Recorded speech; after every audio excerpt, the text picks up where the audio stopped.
Bismillahirrahmanirrahim. Assalamualaikum warahmatullahi wabarakatuh. Alhamdulillah, nahmaduhu wa nasta'inuhu wa nastaghfiruh wa nuthni alaihi al-khaira kullah. Wassalatu wassalamu ala Rasulillah wa ala alihi wa sahbihi wa mawalah, amma ba'd. Kita melanjutkan kajian tafsir kita setelah libur Ramadan.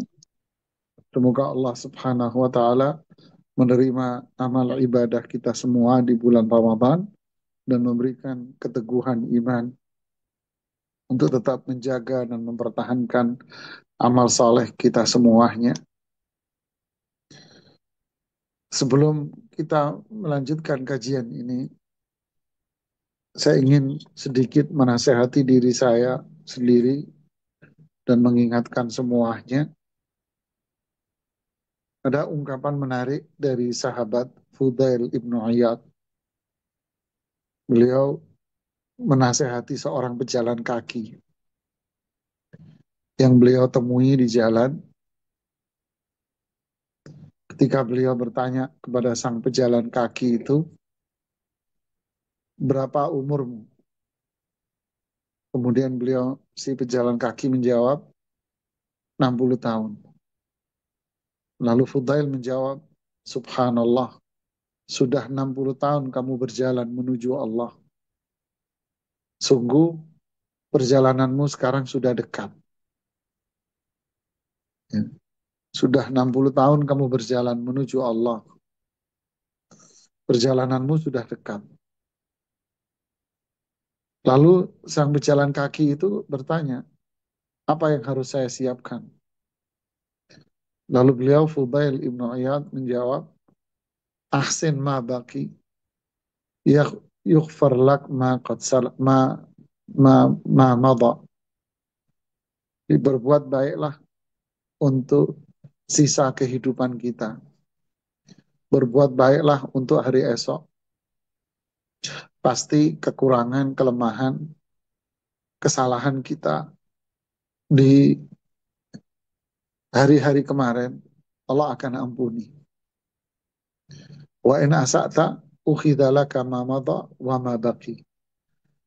Kalau esok hari kita masih terus berbuat maksiat, maka yang lalu dan yang kita lakukan sekarang semuanya akan diadab oleh Allah Subhanahu wa taala. Tak ada ampunan.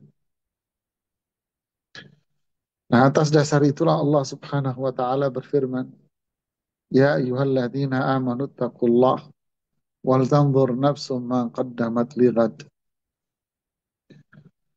Wahai orang-orang yang beriman, bertakwalah kalian kepada Allah dan lihatlah apa yang sudah kalian lakukan untuk hari esok. Jadi, orang yang beriman adalah orang yang tidak pernah bangga dengan apa yang sudah dia perbuat. Tapi orang yang beriman adalah orang yang selalu menjadikan hari esok itu, paling tidak dia ingin mempertahankan kebaikan dia untuk hari esok.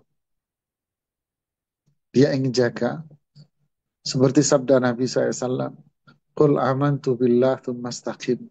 Katakan aku beriman dan istiqamalah. Pertahankan itu. Atau jadi yang lebih baik. Jadilah yang lebih baik dari hari esok. Pertahankan. Maka kekurangan-kekurangan yang kemarin Allah akan ampuni pada diri kita. Kesalahan-kesalahan kita yang kemarin Allah akan ampuni. Ramadan diisi dengan puasa. Maka setelah Ramadan jangan tinggalkan puasa sunnahnya. Ramadan diisi dengan sholat berjamaah yang laki-lakinya rajin ke masjid. Maka pertahankan itu. Ramadan diisi dengan sholat malam. Maka pertahankan sholat malam. Walaupun gak setiap hari. Seperti sabda Nabi SAW, ini akumu wa anam. Saya sholat, saya juga tidur kok. Ya, saya sholat, saya juga tidur. Ya, walaupun gak setiap hari, Yang jelas dia akan melakukan sholat malam. Dipertahankan. Ramadan, rajin ngaji Quran. Ya, maka dipertahankan membaca Al-Quran. Jangan sampai Quran ditinggalkan dan ketemu lagi di Ramadan tahun depan. Tidak, kita setiap hari ngajilah. Ya, ngaji berapa? Satu juz itu, kalau orang yang ngajinya lancar, cepat, itu setengah jam sebetulnya sih. Malah nggak sampai. Ya, nggak sampai. Anggap setengah jam lah. Satu juz. Oh, anggap ngajinya nggak begitu lancar. Oke, berapa? 45 menit. Atau satu jam, anggap satu jam. Anggap satu jam. Sekarang kita berselancar di dunia maya berapa jam? Ya, kita cicil lah. Ya, pagi sekian halaman. Nanti siang habis sholat duhur atau menjelang sholat duhur sekian halaman. Habis asar, maghrib, mau tidur sekian halaman. Jadi kalau satu jam dicicil dibagi seperti sholat, ya 5 kali, 60 dibagi 5, maka akan ringan. Ya, akan ringan di membaca Al-Qur'annya. Begitulah jamaah mempertahankan sedekah, kepedulian kita dengan fakir miskin terus dipertahankan. Nah, ini nasihat dari saya, semoga bermanfaat buat diri saya sendiri dan bermanfaat buat kita. Karena itulah orang yang beriman. Allah akan mengampuni kekurangan, kesalahan kita di hari-hari yang kemarin. Kemarin, Ramadan kemarin ada kekurangannya, ada kesalahannya. Kalau kita jaga, yukfar lak ma madha. Yang lalu akan diampuni. Subhanallah. Innal hasanati yudhibna sayyi'at. Kebaikan-kebaikan itu akan menghapus keburukan-keburukan. Nah, kita kembali ke bahasan kita di surat Al-Mutaffifin pada ayat yang ke-18. Ya, kita tahu surat Mutaffifin pertama bicara tentang mereka yang memiliki sifat tatfif, yaitu orang yang mengurangi hak orang lain, tapi dia ingin mendapatkan haknya utuh. Menuntut orang untuk memberikan sempurna pada dirinya, tapi giliran dia memberi hak orang lain, dia kurang-kurangi. Dia seenaknya saja. Sifat tatfif. Kemudian yang kedua, Allah bicara tentang membagi manusia menjadi dua, yaitu al-fujjar dan al-abrar. Manusia yang penuh dengan keburukan, kejahatan. Dan yang kedua adalah al-abrar. Manusia yang penuh dengan kebaikan. Nah, ini yang akan kita bahas, yaitu seseorang yang dipenuhi dengan kebaikan. Pada ayat yang ke-18 di surat Al-Mutaffifin. Silakan dibuka mushafnya. Allah berfirman, A'udzu billahi minasyaitonir rajim. Kalla inna kitabal abrari lafi 'illiyyin.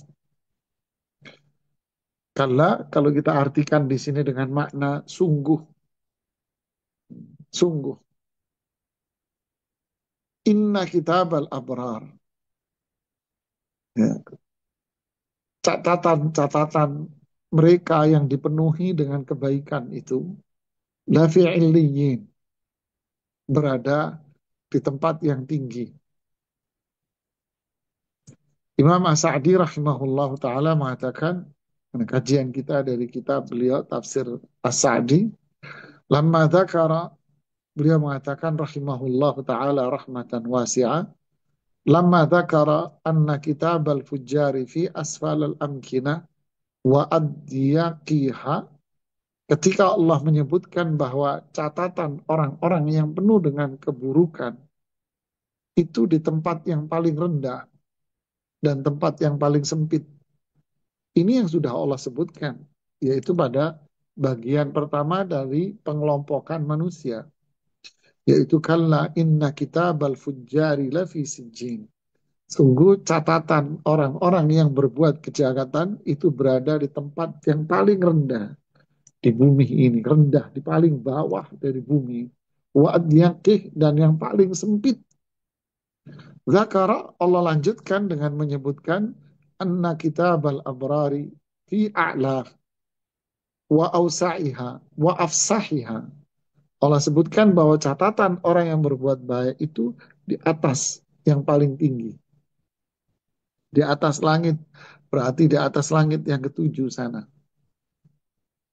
Wa ausa'iha, dan itu adalah tempat yang paling lebar, paling besar. Dan paling luas tempat itu. Subhanallah jemaah. Di sini Allah membagi manusia menjadi dua saja. Seiring Allah menurunkan kebaikan dan Allah turunkan keburukan.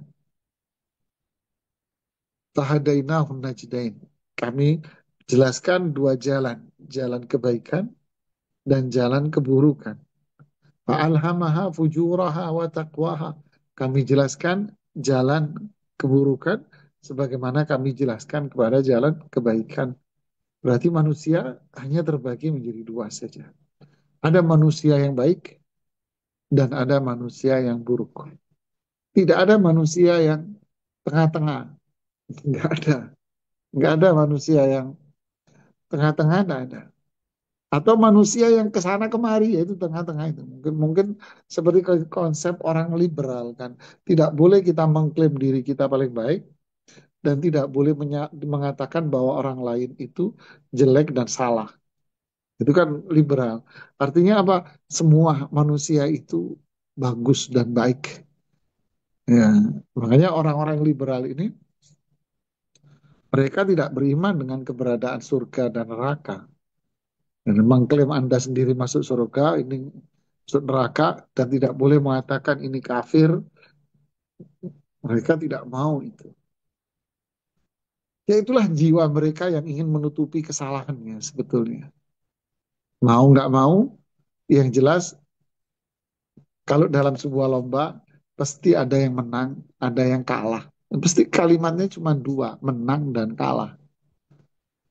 Ya, lulus dan gagal, diterima, ditolak.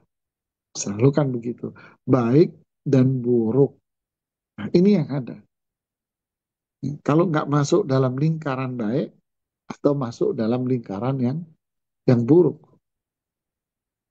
Lingkaran buruk siapa? Lingkaran buruk tentu mereka yang berbuat syirik kepada Allah Subhanahu wa taala. Syirik yang tidak diampuni dosanya oleh Allah. Inna Allah la yaghfiru an yushraka bihi wa yaghfiru ma duna dzalika liman yasha. Allah tidak akan mengampuni dosa orang yang berbuat syirik, menyekutukan Allah. Dan selain dari syirik, Allah akan ampuni. Syirik adalah orang yang ibadah kepada selain Allah. Sederhananya, mereka yang ibadah kepada selain Allah. Orang yang fujar, orang yang buruk adalah orang yang kafir. Orang yang ingkar kepada Allah. Ingkar dengan rukun-rukun keimanan. Ingkar dengan surga dan neraka. Mereka mengingkari itu. Ingkar dengan Al-Quran. Mengingkari Rasul SAW. Mengingkari malaikat. Mengingkari hari akhir. Mengingkari takdir. Ini orang-orang kafir. Ini kalangan fujar. A'udzubillah. Sedangkan mereka al-abrar adalah mereka yang berbuat kebaikan. Mereka adalah umat Rasul Sallallahu Alaihi Wasallam. Thumma awrasna al-kitab alladhina astafayna min ibadina. Umat ini terbagi menjadi tiga. Thumma awrasna al-kitab alladhi Thumma awrasna al-kitab alladhina Thumma awrasna al-kitab alladhina astafayna min ibadina. Ya, surat apa itu? Faminhum zalimun li nafsih.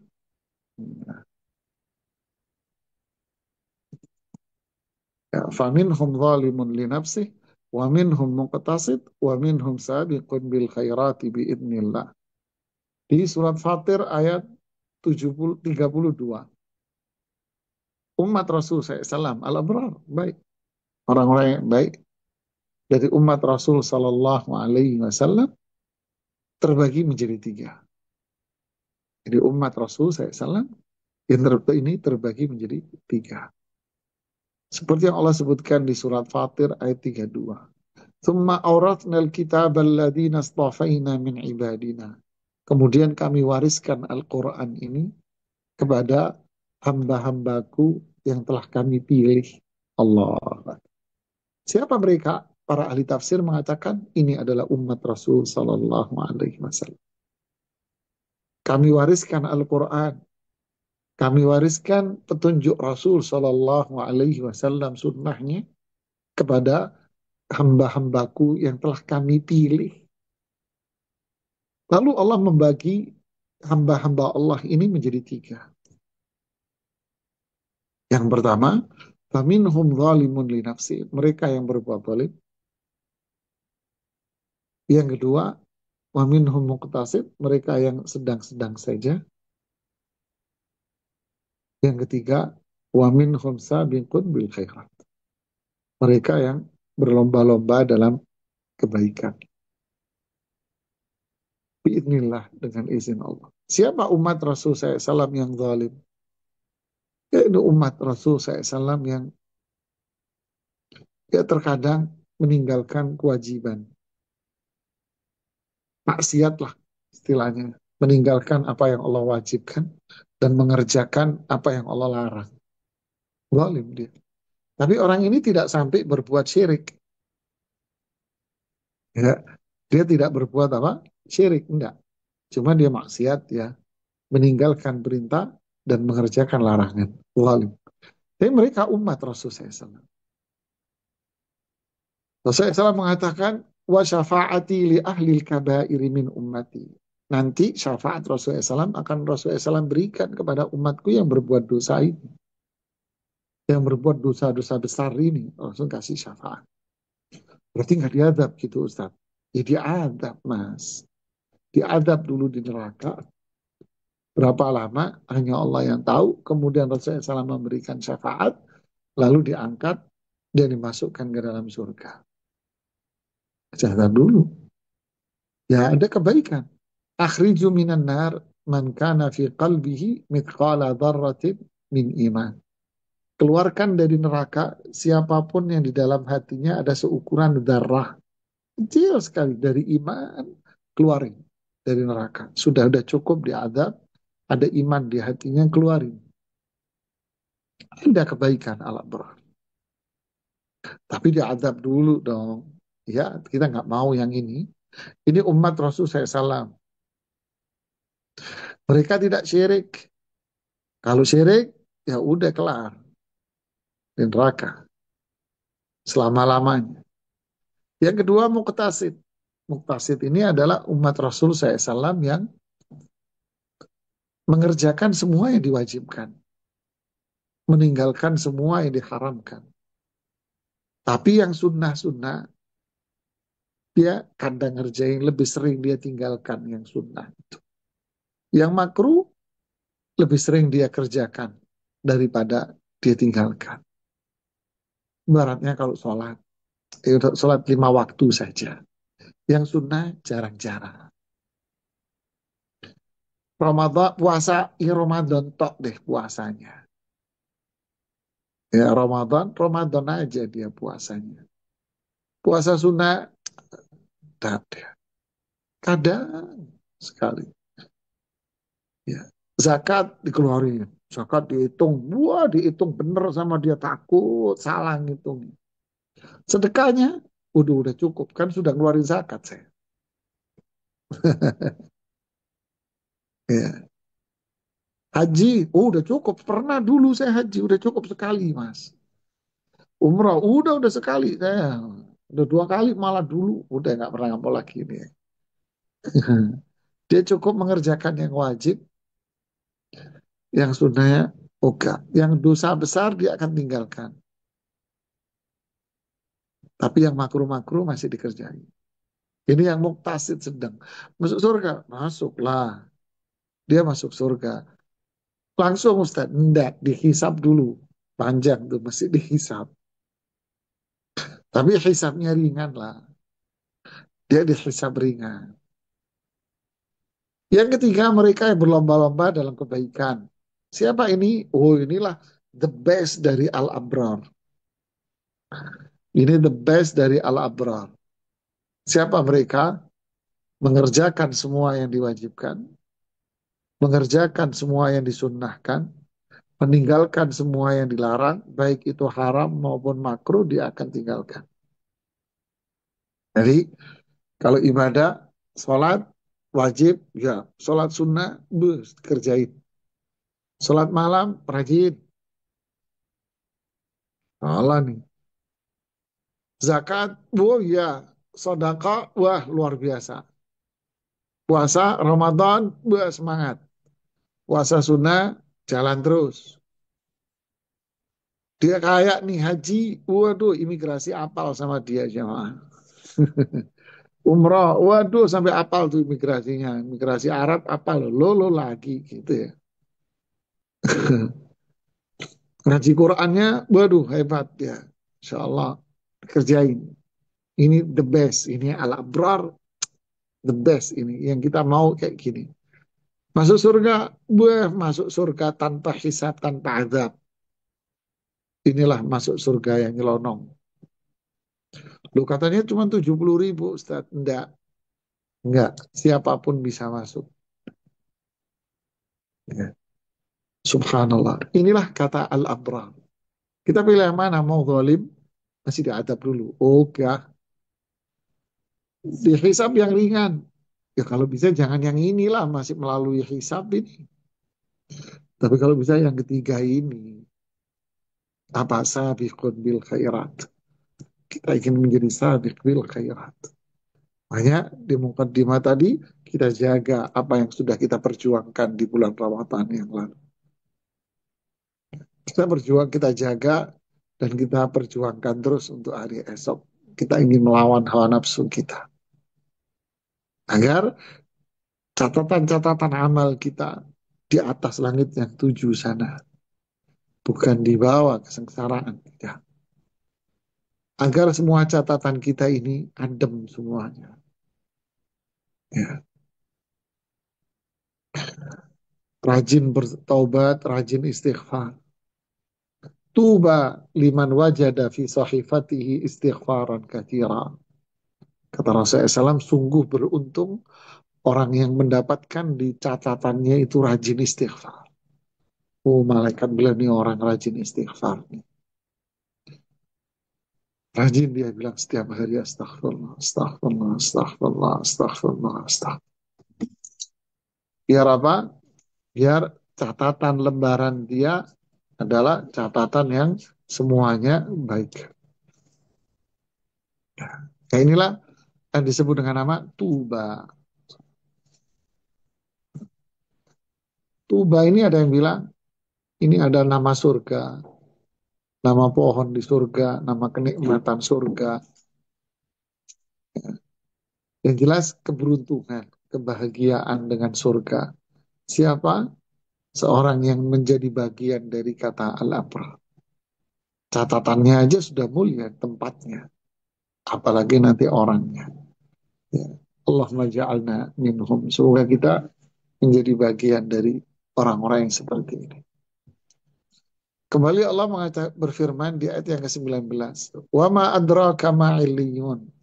Apakah illiyun, yaitu tempat-tempat yang tinggi sebagai tempat untuk catatan orang-orang yang abrar ini. Kalian sudah tahu, ditekankan lagi oleh Allah yang menunjukkan bahwa ini adalah kemuliaan. Ini adalah benar-benar sebuah kemuliaan. Kitabun marqum. Ya. Kitabun marqum. Ibnu Imam As-Sa'di tidak menjelaskan makna dari kitabun marqum ini apa. Kitabun marqum di Ibnu Katsir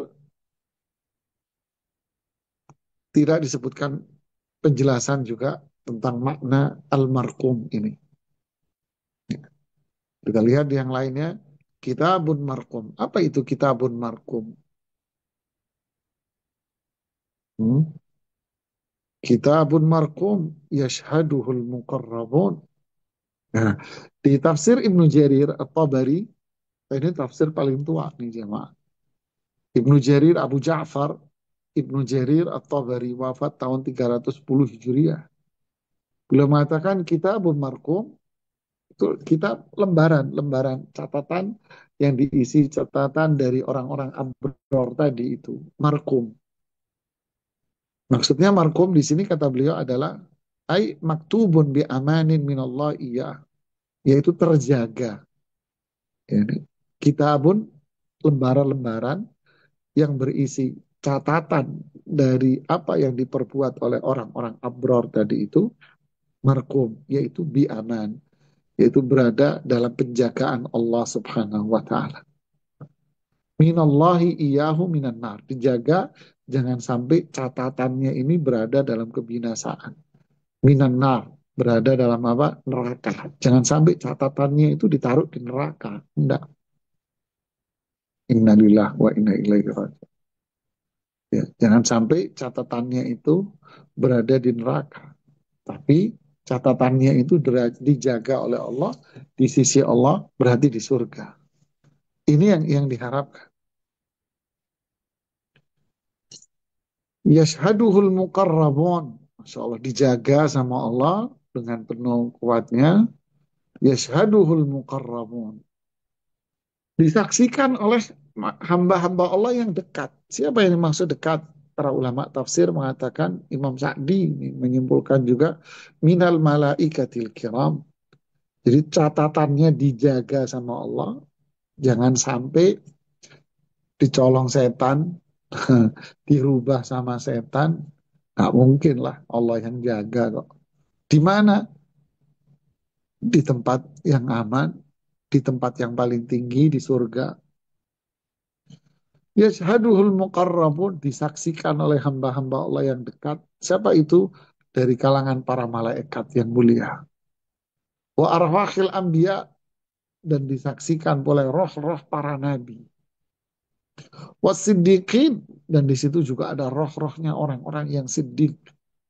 Syuhada, orang-orang yang mati syahid. Subhanallah ta'ala. Ya, lihatlah jamaah. Ini ini mereka ini. Yashhaduhul muqarrabun.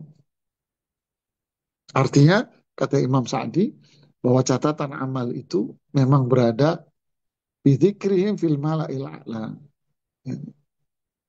Allah sebut memang itu di sisi Allah yang tinggi sana.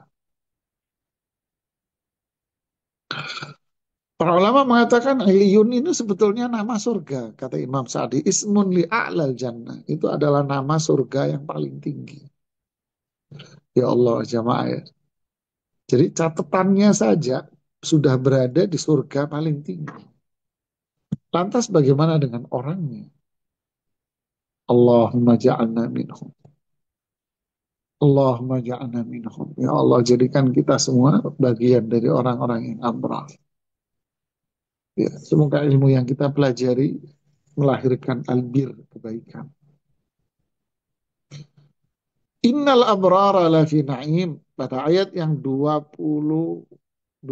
Innal abrara lafi na'im. Sungguh orang-orang yang berbuat kebaikan ini akan berada di dalam kenikmatan. Loh iyalah, catatannya aja sudah di surga, apalagi orangnya akan berada dalam kenikmatan. Yang dimaksud kenikmatan ini apa? Imam Sa'di menjelaskan. Falamma dzakara kitabahum dzakara annahum fi na'im. Setelah Allah menyebutkan lembaran-lembaran catatannya saja itu berada di surga yang tinggi, Allah lanjutkan dengan menyebutkan bahwa mereka pemilik catatan itu sendiri akan berada di dalam kenikmatan-kenikmatan. Apa yang dimaksud dengan kenikmatan? Beliau memaknai lebih umum, yaitu ismun jami' li na'imil qalbi wal ruhi wal badan.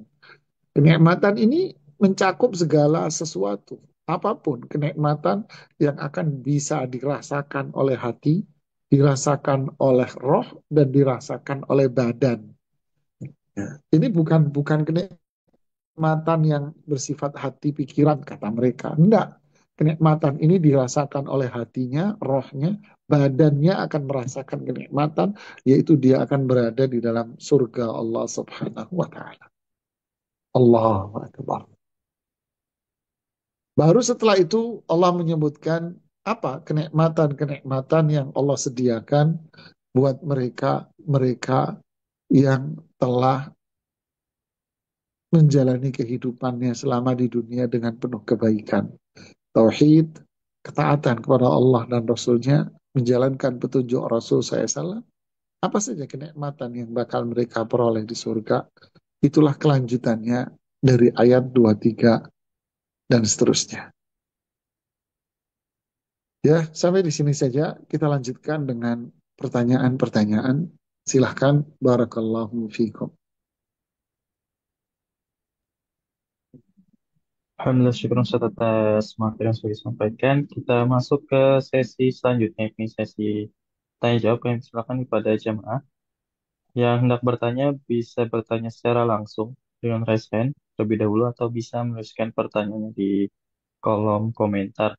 Bagi yang merasa pertanyaan bersifat privasi nanti bisa langsung dikirimkan kepada MC. Baik, sudah ada yang raise hand, kami silakan kepada Abi Yahya untuk bertanya kepada Ustaz.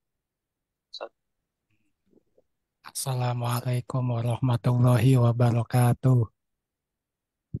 Waalaikumsalam Waalaikumsalam warahmatullahi wabarakatuh. warahmatullahi wabarakatuh. Sebelumnya,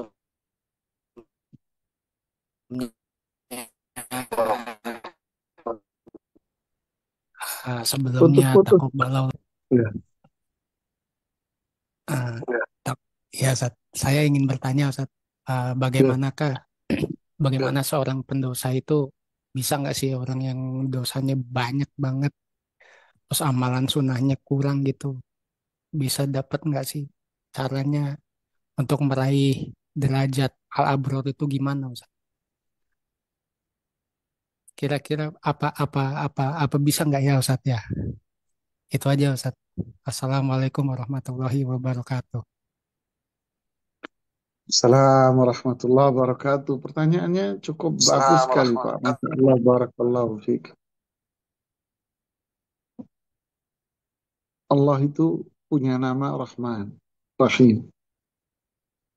Allah punya sifat sayang sama hamba. Ya Allah sangat sayang sama hambanya. Dan rahmat Allah itu luas. Bahkan lebih luas, lebih besar dari amarahnya. Sampai-sampai Allah memanggil hambanya yang banyak berbuat dosa, tetap dipanggil dengan nama panggilan yang mulia, hamba-hambaku. Ya ibadiyalladzina asrafu ala anfusihim. Lihat jamaah. Ya ibadiyalladzina asrafu ala anfusihim. Wahai hamba-hambaku yang selama ini banyak melakukan perbuatan dosa. Subhanallah. Ini di surat Az-Zumar ayat 83. Ya. Qul ya ibadiyalladzina asrafu ala anfusihim. Katakan, wahai Muhammad Rasulullah SAW. Wahai hamba-hambaku yang selama ini banyak berbuat maksiat, dosa. La taqnatu min rahmatillah. Jangan putus asa dari rahmatku. Innallaha yaghfiru dzunuba jami'a. Allah yang mengampuni semua dosa. Lihatlah. Semua dosa Allah ampuni. Lihatlah jemaah. Panggilan yang penuh dengan kasih sayang. Hambanya yang banyak berbuat dosa. Dipanggil sama Allah. Hamba-hambaku. Allah. Allah tidak mengatakan kalau bahasa kita, bajingan-bajingan kamu Enggak ada. Pendosa kamu enggak ada, jawab. Enggak, jawab. Ini Allah sayang sama kita. Wahai hamba-hambaku yang banyak berbuat dosa. Hambaku yang banyak berbuat dosa. Jangan putus asa. Allah mengampuni semua dosa. Di dalam hadis riwayat Imam Tirmidzi, Rasulullah SAW bersabda, Allah berfirman, Yabna Adam, lau balagat dhunubuka ananas sama, thumma astaghfartani, ghafartu laka ala ma kana mink.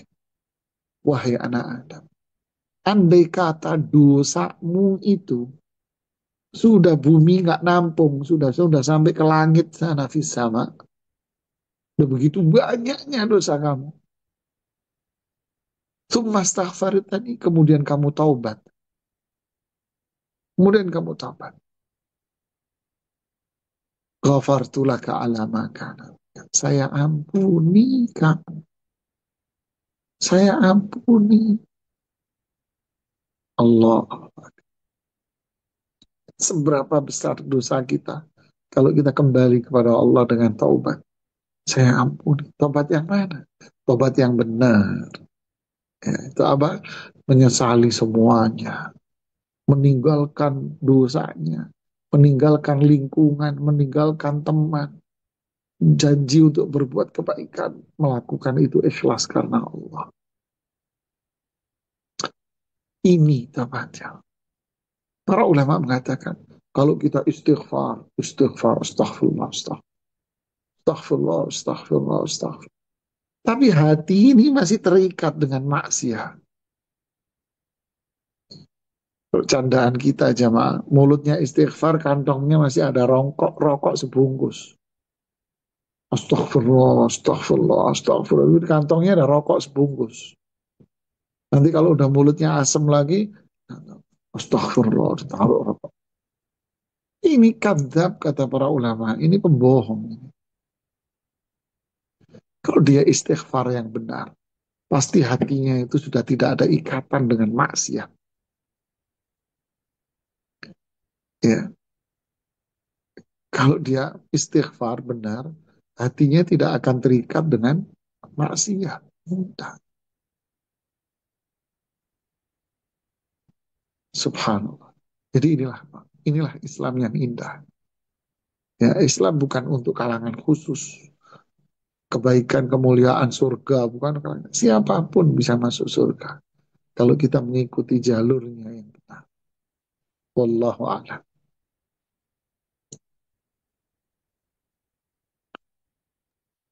Baik, syukur Ustaz atas jawabannya. Kita masuk ke penanya yang di kolom chat. Izin kami bacakan Ustaz. Bismillah, Ustaz, apakah kesalahan kita terhadap sesama manusia dapat menghalangi kita untuk masuk ke surga Allah Azza wa Jal? Bagaimana kita menghilangkan dosa kita kepada sesama manusia apabila kita tidak bisa meminta maaf secara langsung? Syukran, Ustaz. Ya, barakallah fiik. Jawabannya memang iya. Makanya para ulama kita mengatakan dosa kita kepada manusia itu lebih berat daripada dosa kita sama Allah. Kenapa? Karena Allah dibangun atas sifatnya sayang. Dan Allah itu yang kedua, Al-Ghafur, Al-Ghaffar.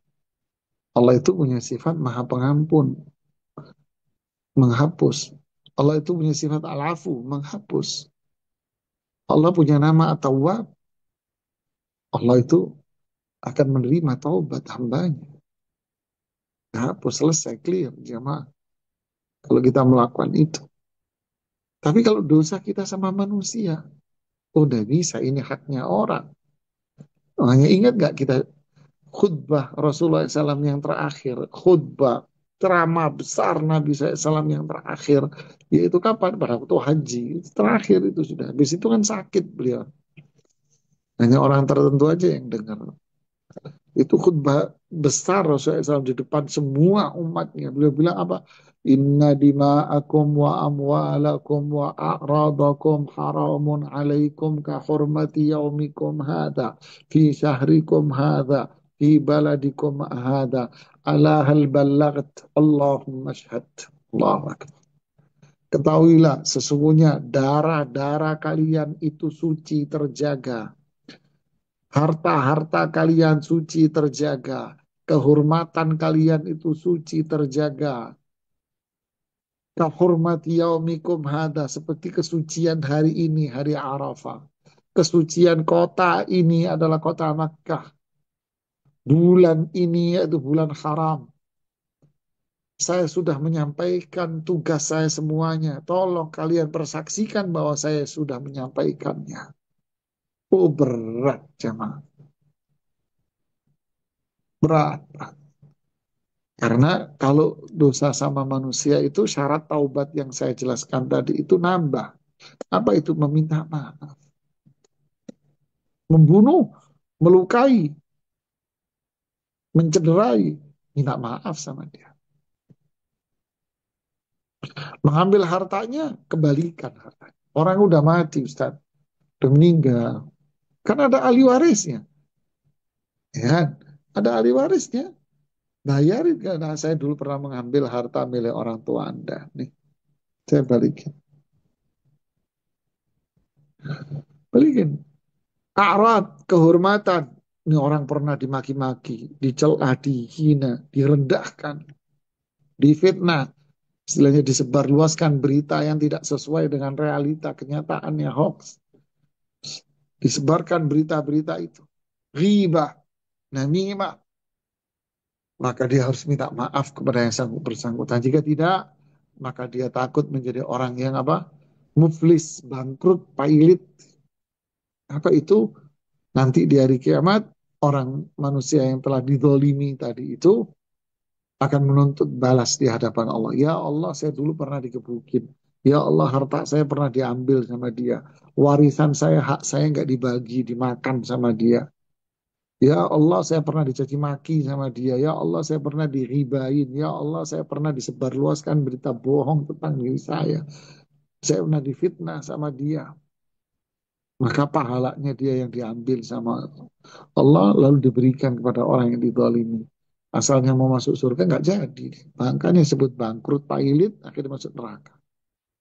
Na'udzubillah, nas'alullah al-afwa al-afiyah. Makanya hati-hati kita bermuamalah. Makanya pesan Rasulullah SAW kepada sahabat Abu Hurairah apa itu? Ahbib, ahbib ilan nas, ma tuhibbu li nafsik, takun mu'minah. Cintailah manusia seperti kamu mencintai dirimu sendiri. Kamu akan menjadi orang beriman. Rasulullah SAW juga bersabda, la yu'minu ahadukum hatta yuhibba li akhihi ma yuhibbu li nafsi. Dia bukan orang beriman sampai dia mencintai saudaranya seperti mencintai dirinya sendiri. Tolak ukurnya apa? Kita mau melakukan berbuat jahat sama orang, lihat diri kita sendiri. Mau nggak kita digituin? Oh nggak mau, ya sudah jangan. Wallahu ta'ala alam. Alhamdulillah, syukur Ustaz atas jawabannya. Semoga bisa menjawab pertanyaan dari penanya tadi. Kami kembali bacakan pertanyaan dari kolom chat karena belum ada yang resen. Assalamualaikum warahmatullahi wabarakatuh. Pak Ustadz, jika sering beristighfar tetapi hati masih keras, kemudian tidak bisa menangis kalau membaca Al-Quran, apalagi berdoa, itu harus bagaimana Ustadz? Padahal sudah meminta maaf ke manusia, juga sudah meminta ampun kepada Allah.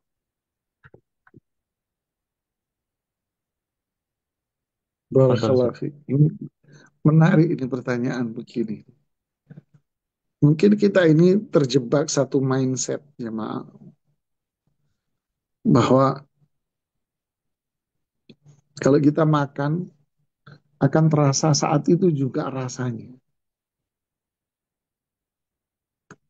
Kalau kita berbuat sesuatu langsung kelihatan upahnya. Ya. Ini mindset sekarang ini adalah mindset apa namanya istilahnya cepat saji, fast food istilahnya ya apa fast food bener ya, cepat saji, pengen cepat. Jika mau bertanya, Ustadz, saya sudah istighfar, Tapi kok saya aneh jamaah. Padahal satu, Allah berfirman, wa'bud rabbaka hatta ya'tiyakal yaqin. Ibadalah kamu sampai kematian. Berarti nggak ada pertanyaan. Nggak ada. Berarti ibadah itu terus. Apa? Ya, jangan nanya. Saya akan terus istighfar, saya terus taubat. Istighfar itu bukan hanya sekedar astagfirullah, astagfirullah, astagfirullah. Terus maksiat masih ada. Keinginan berbuat maksiat ada. Kecintaan dengan maksiat ada. Senang syirik, senang bid'ah, senang maksiat, demen. Hatinya masih nyaman. Wah, jangan ngomong istighfar, istighfar bodong. Nggak bisa. Hatinya masih senang maksiat.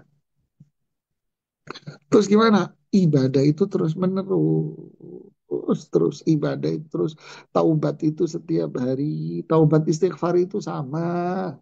Jangan mulutnya istighfar, tapi perbuatannya tidak ada taubat. Istighfar itu mulut, perbuatannya taubat. Nah, kapan? Terus sampai mati. Meninggalkan maksiat itu terus sampai mati nanti. Menjelang kematian terus kita tinggalkan maksiat. Ketaatan terus, zikir terus, Quran terus, ngaji itu terus kita. Ya, kalau kita terus menerus, pasti akan melahirkan hati yang baik. Ini jawaban pertama, bahwa kebaikan itu harus dilakukan terus menerus. Jawaban yang kedua, orang yang baik adalah orang yang nggak pernah kenyang. Orang yang baik, dia tidak pernah kenyang. Dia tidak akan pernah merasa, Alhamdulillah saya sudah tenang hati saya sekarang, karena saya sudah rajin taubat setiap hari, sudah wiritan setiap hari, sudah hati saya sudah tenang. Terus apa pentantang-pententeng, surbannya 5 meter, ketemu orang nih, cium tangan saya berkah, wali. Ini manusia, tidak jamaah. Rasulullah SAW mengatakan dalam hadis sahih, ada dua manusia, sinfani la yasba'an. Ada dua kelompok manusia yang tidak pernah kenyang. Siapa itu? Talibud dunia atau talibul ilm. Orang yang mencari dunia. Ini negatif.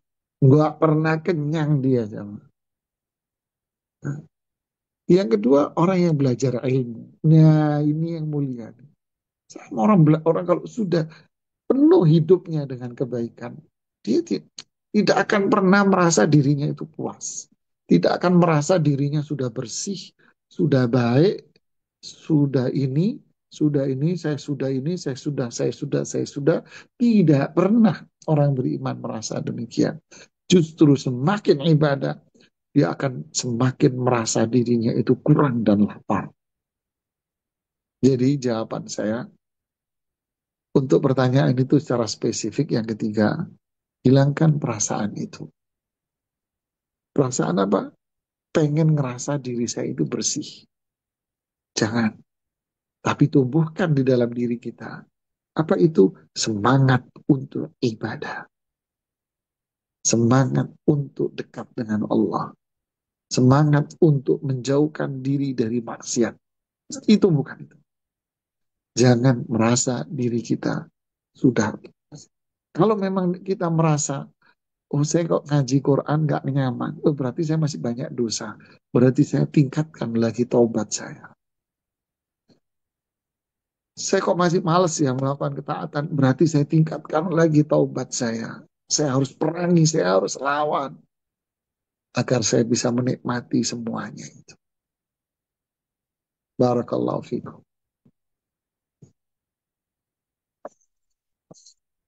Alhamdulillah, syukur Ustaz atas jawabannya. Kita lanjutkan untuk penanya yang sudah resen, dan silakan kepada umum untuk bisa bertanya pada Ustaz. Ya, jazakumullahu khairan host. Alhamdulillah, jazakumullahu khairan Ustadz atas materinya hari ini. Ustadz, Ya, ada yang ingin ditanyakan tentang istilah nama pohon tuba. Eh, mohon eh, kalau ini salah Ustadz. Beberapa waktu yang lalu kami membaca tafsir di surat eh, di surat yang lainnya tentang tuba ini pohon, tapi pohonnya di neraka Ustadz, bukan di surga. Apakah itu juga ada nama yang tersebut? Penjelasan di surat yang kami baca di situ ketika eh, penduduk neraka diberikan makanan zakum, dan di situ juga disebutkan ada pohon tuba. Eh, Mohon penjelasan Ustadz. Lantas yang kedua Ustadz, mohon penjelasannya tentang muhasabah. Di sini yang ingin ditanyakan yang pertama, apakah muhasabah itu juga termasuk ibadah yang disyariatkan?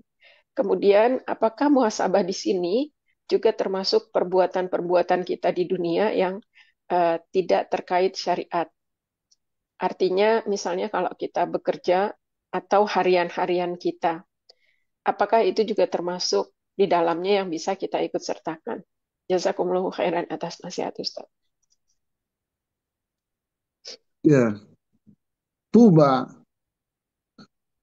Memang ada beberapa pendapat tentang makna tuba. Ya, Imam Ibnu Jarir At-Tabari di dalam tafsirnya menyebutkan tuba itu adalah maknanya pertama apa namanya? eh Beliau bilang ni'malahum. Artinya kalau bahasa Indonesianya sungguh beruntung dia itu. Jadi ungkapan akan kebaikan buat seseorang. Ya, ungkapan kebaikan pada seseorang. Beliau mengatakan bahwa ini pendapatnya Ikrimah, tabi'in, rahimahullah. Pendapat kedua, tuba itu adalah kalimat ghibta. Ghibta ini apa ya? Bahasa Indonesianya hasad baik gitu ya. Tuba, enak banget dia ya. Bahasa Indonesianya gitu. Tuba lahum, enak banget dia. Maksudnya hasad baik, coba aku kayak dia. Gitu loh. Ini beliau menukil pendapat ini dari Imam Ad-Dhahhak dalam tafsirnya. Makna ketiga, tuba ini kebahagiaan. Tuba, bahagia. Ya, beruntung kamu. Tuba. Ya. Sudah menukil dari sahabat Ibnu Abbas. Yang keempat, tuba ini bermakna surga. Sungguh dia layak untuk masuk surga. Ya, kebahagiaan yang besar. Ya, dia akan dapat kebahagiaan yang luar biasa. Dia mungkin pandangan dari Qatadah. Kemudian pendapat yang kelima mengatakan tuba itu khair, kebaikan. Yang lebih umum lagi ini. Khair, kebaikan buat mereka. Yang keenam, tuba itu maknanya adalah salah satu nama dari surga. Ismun min asma'il jannah. Ini salah satu nama dari surga. Ini dinukil dari sahabat Ibnu Abbas. Dan Ibnu Abbas mengatakan tuba itu adalah serapan dari bahasa Habasya, Afrika. Serapan dari bahasa Afrika.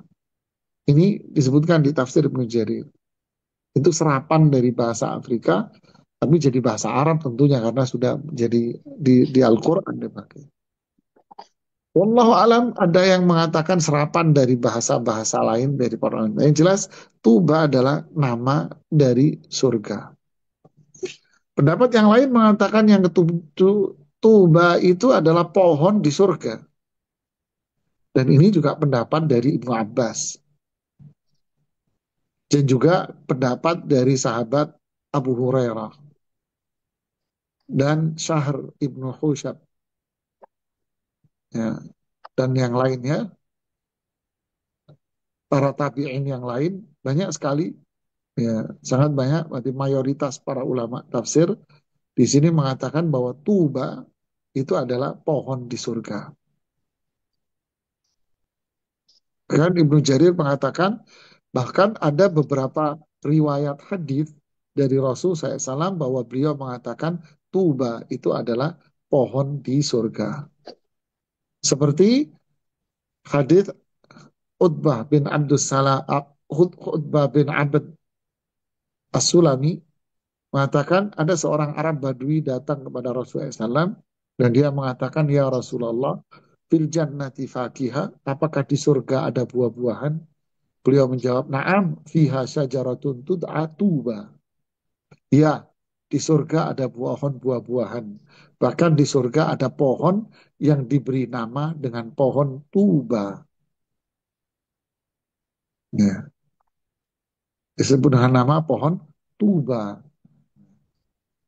Di hadis yang lain, di riwayat yang lain disebutkan di sini dari jalur periwayatan dari Ibnu Jarir, dari Muawiyah bin Qurrah, dari ayahnya berkata bahwa Rasulullah SAW ketika membaca ayat tuba lahum wa husna ma'ab, beliau mengatakan itu adalah pohon yang Allah tanam dengan tangannya sendiri.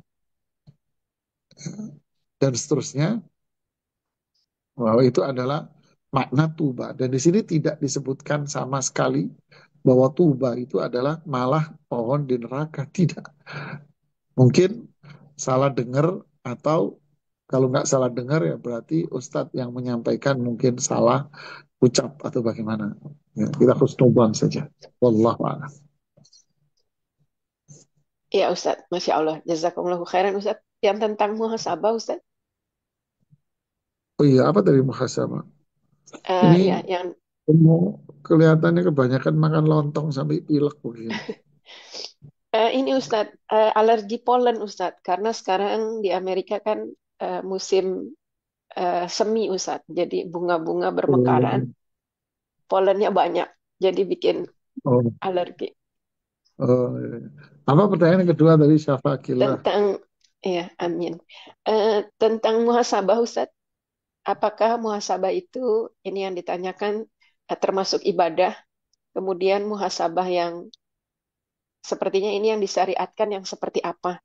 Kalau untuk harian, apa yang harus ditimbang-timbang dari kegiatan harian? Apakah termasuk juga kegiatan-kegiatan seseorang, misalnya yang bekerja dan seterusnya? Iya, barakallahu fi. Apakah muhasabah itu ibadah?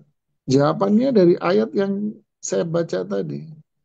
Ya, ya ayyuhalladzina amanu taqullah wal tanzur, ya kan? Wal tanzur nafsun ma qaddamat lighad. Ya kan? Apa artinya? Wal tanzur, lihatlah apa yang bakal kamu lakukan untuk hari esok. Ini muhasabah, ini aslul ayat fil muhasabah. Ini adalah ayat utama yang berkaitan dengan muhasabah. Sebentar.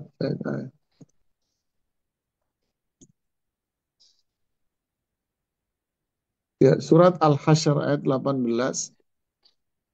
Wal tanzur nafsum ma qaddamat lighad. Ini induk ayat tentang muhasabah. Hendaknya setiap jiwa melihat apa yang sudah kita perbuat untuk hari esok. Esok ini maksudnya kiamat. Allah sebut kiamat itu dengan besok. Berarti cepat dari kiamat itu. Wattaqullah, bertakwalah. Dan muhasabah ini termasuk amal qulub, amalan hati kita. Yang hati kita yang selalu bermuhasabah. Ya, hati kita selalu berpikir untuk bermuhasabah. Apa yang kita muhasabah? Setiap hari apakah yang kita lakukan kemarin itu sudah bagus enggak? Kalau sudah bagus kemarin. Kalau gitu besok saya akan pertahankan dan apa yang lebih bagus lagi besok?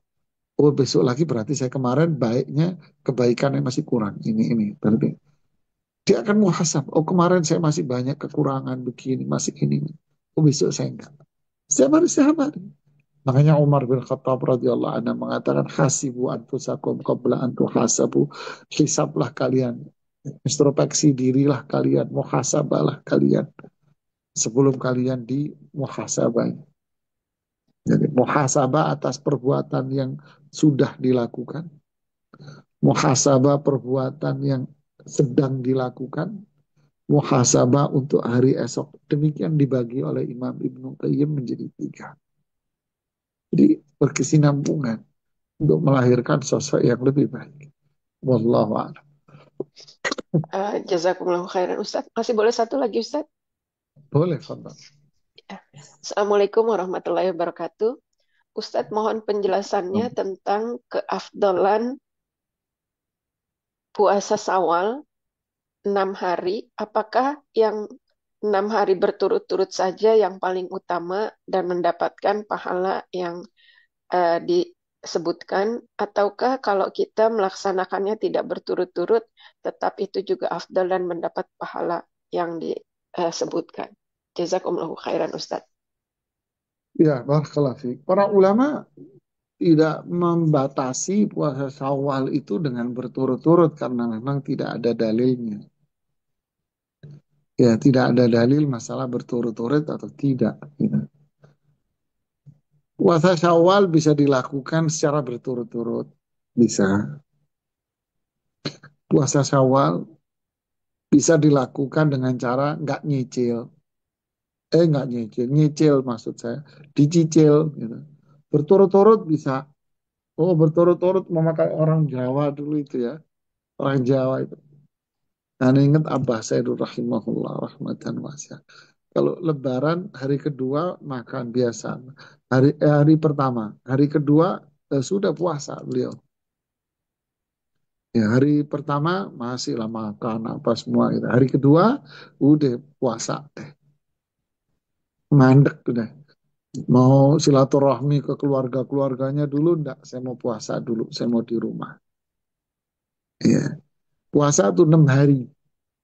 6 hari selesai, makanya ada orang Jawa ngarani kupatan. Ya, kupatan itu maksudnya apa? Lebaran kupat. Lebaran kupat itu maksudnya setelah puasa Syawal. Makanya di daerah-daerah tertentu di Jawa Timur, apalagi daerah Madura ya, atau yang komunitas Madura, itu Syawal itu lebih ramai daripada Idul Fitri. Luar biasa, apalagi itu Madura, itu Bangkalan, Pamekasan, terus apa namanya, kota-kota ini, itu lebih ramai itu daripada Idul Fitrinya dia. Jadi kenapa? Mereka puasa itu 6 hari habis Lebaran hari pertama, hari kedua dia puasa. Apakah itu lebih afdal? Para ulama bilang kalau memang Anda kondisi dan lingkungan Anda mendukung itu lakukan. Dan itu bisa lebih afdal bagi Anda. Kemudian kalau saya cicil boleh, boleh nggak apa-apa dicicil dikit semua kemampuan.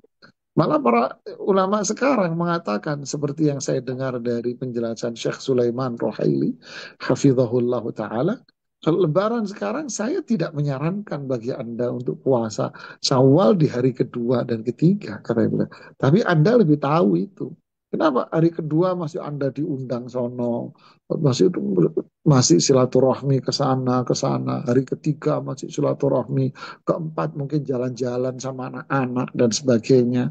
Terus di situ Anda, saya puasa, saya puasa, saya puasa.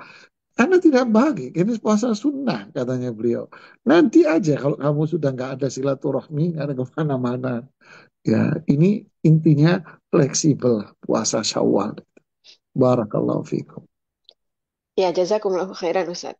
Ustadz, Afwan satu lagi pertanyaan singkat masih boleh Ustadz? Betul, Terakhir. Ya.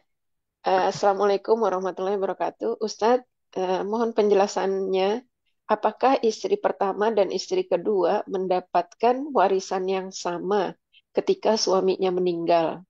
Karena banyak yang mengatakan bahwa istri kedua kalau dikasih dengan jumlah yang sama itu namanya tidak adil. Mohon nasihat Ustadz. Jazakumullahu khairan.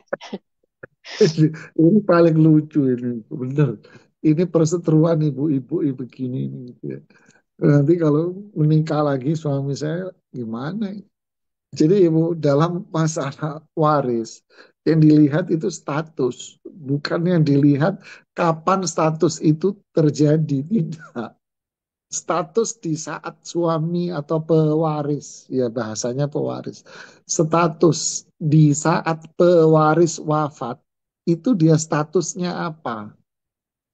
Bukan ditanya kapan Anda berstatus itu, bukan. Suami wafat. Oke, status Anda di saat suami wafat apa? Istri. Istri keberapa? Istri cuma satu tok. Ya sudah, selesai. Oh, ada lagi. Suami wafat. Anda siapa? Saya istrinya. Tapi saya istri pertama. Terus yang ini istri kedua. Kapan dinikahi? Baru sebulan. Yang ini udah nikah berapa? 30 tahun lamanya. Yang ini baru sebulan nikah nih. Hartanya suami berapa? 1 triliun. Umpamanya, Bu. Umpama barang nggak ada aja kan kita gedein aja kan gitu ya. Dalam waris tidak dilihat itu kapan Anda berstatus, tapi yang dilihat status Anda di saat pewaris wafat. Deh, berarti kalau si pewaris saat itu dia wafat dan dia punya 2 istri, berarti dua-duanya mendapatkan dua-duanya dapat 1/8 dibagi 2. Bukan masing-masing dapat 1/8, bukan. Bukan dua-dua, oh ini dapat 1/8 sendiri, ini dapat 1/8. Enggak. Jadi istri dapat 1/8 kalau suami punya anak. Kan anaknya bukan dari saya. Saya istri tua nggak punya anak. Dia menikah lagi baru punya anak. Kan anak ada lo, ngapain saya dapat 1/8, saya dapat 1/4. Ini lucu lagi ini. Jadi istri dapat 1/8. Satu ya 1/8. Dua ya 1/8. Bukan masing-masing 1/8. Bukan. Tapi 1/8 dibagi 2. Berarti 1/16 dong Ustadz. Iya. Jadi 1/8 dibagi 2. Jadi kalau hartanya 1 triliun umpama. 1/8-nya berarti berapa? 125 miliar. Iya. Kalau nggak salah ya. 125 miliar umpamanya. Kegedean dibiarin aja, mau duitnya kagak ada aja kan, nyenengin hati kan boleh kan. 125 miliar umpamanya. Bagi berapa? Bagi 2. Nah kalau hartanya cuma 100 juta, ya udah 1/8-nya bagi 2. Istrinya 3, bagi 3. Istrinya 4, bagi 4. Sudah selesai. Enggak, Anda berani ngomong nggak adil. Nekat banget Anda ngomong nggak adil. Ini Al-Quran yang bilang. Wala wa ing walahunna thumunu ma taraktum in kana lakum walad. Bagi mereka para istri itu 1/8 jika kalian wahai suami punya anak. Ya, kalau kalian punya anak 1/8. Kalau nggak punya anak sama sekali, dari yang satu nggak punya, dari 2 nggak punya, ya 1/4 dibagi 2. Ya. Wallahu a'lam.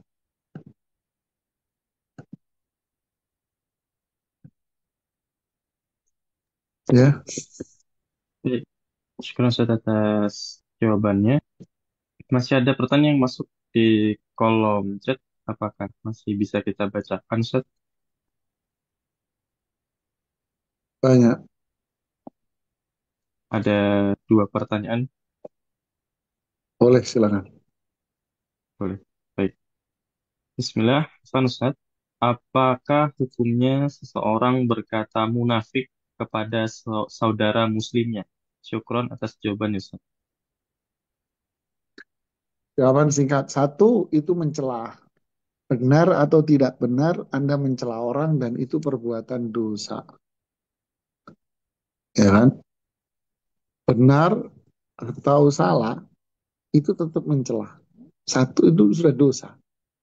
Ya. Sibabul muslimi fusuk. Mencela orang Islam itu dosa besar. Terlepas dia benar atau salah. Yang kedua, kalau salah maka itu akan kembali ke dirinya sendiri. Ya, terus gimana? Doain saja. Semoga Allah memberikan hidayah buat dia dan saya. Sudah. Apa? Munafik lo. Aduh, kayak gitu. Doain saja. Semoga Allah memberikan hidayah. Aslahahullah. Semoga Allah menuntun dia untuk berada dalam kebaikan. Ini kan enak. Manfaat. Ya, wallahu a'lam.